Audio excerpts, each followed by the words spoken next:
Bom dia, pessoal! Vamos para a nossa primeira aula de geografia a respeito do capítulo 3, que vai falar dos blocos econômicos. Então, no capítulo anterior, a gente viu muito sobre globalização, né? Que nesse mundo globalizado, muitos países conseguem se unir, né? Fazer acordos entre eles, né? Para poder ter uma melhor lucratividade, melhorar a economia, diminuir os gastos. Então, essa união entre países é justamente o que a gente chama de bloco econômico. Então, os blocos econômicos, eles compreendem a formação de mercados regionais entre países a fim de dinamizar e integrar a economia de seus membros, através da livre circulação de mercadorias ou da redução de impostos cobrados em importações.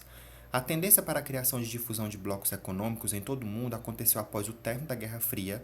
A gente viu isso também lá no primeiro capítulo, né, a respeito da Guerra Fria, capitalismo e socialismo. Mas a sua prática começou a ocorrer após o final da Segunda Guerra Mundial, que durou de 1939 até 1945. Então, esses blocos econômicos, como a gente viu, eles visam principalmente, né, diminuir os gastos e aumentar a economia daqueles países membros que estão fazendo parte desses blocos. Então, nós vamos ver agora alguns blocos econômicos mais conhecidos.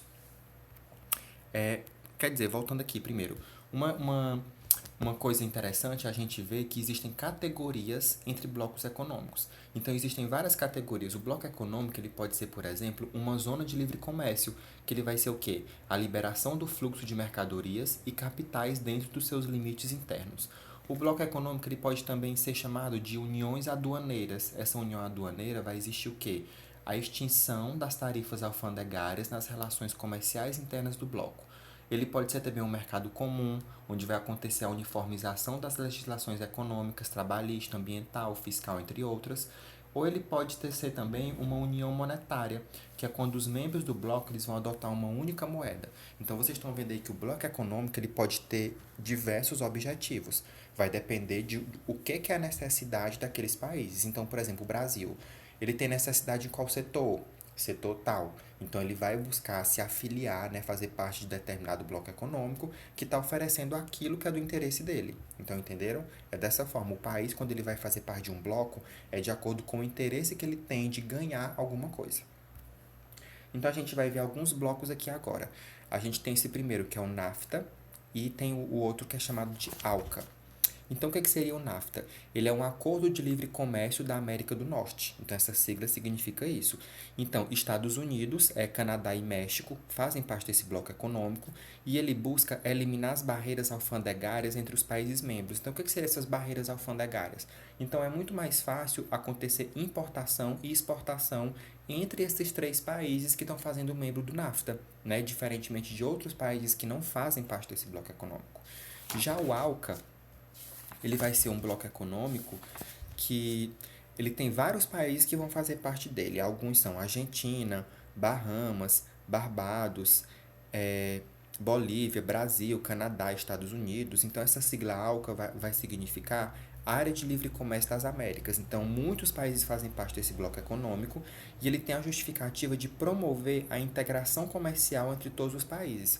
Então, todos os países que fazem parte desse bloco econômico, eles vão ter uma integração comercial, né? Então, vai ser mais fácil eles, por exemplo, fazer compra e troca de produtos, né? O comércio entre eles do que entre outros países que não estão fazendo parte desse bloco. O próximo aí é o Mercosul e o Unasul. O que seria o Mercosul? Ele é o mercado comum do Sul. Então, Brasil, Argentina, Paraguai e Uruguai, por exemplo, fazem parte, né, desse bloco econômico. E eles têm, por exemplo, um dos principais finalidades desse bloco é a formação de uma zona de livre comércio unida à adoção de uma tarifa e uma política externa. Nesse caso, só os países membros permanentes é que entrariam na União, né, aduaneira. Então, só os países que fazem parte do Mercosul é que vão ter acesso, por exemplo, a essa política externa de comércio entre eles. Já a Unasul vai ser um outro bloco econômico que é a União das Nações Sul-Americanas, que é composta por 12 países, dentre eles Argentina, Bolívia e Brasil.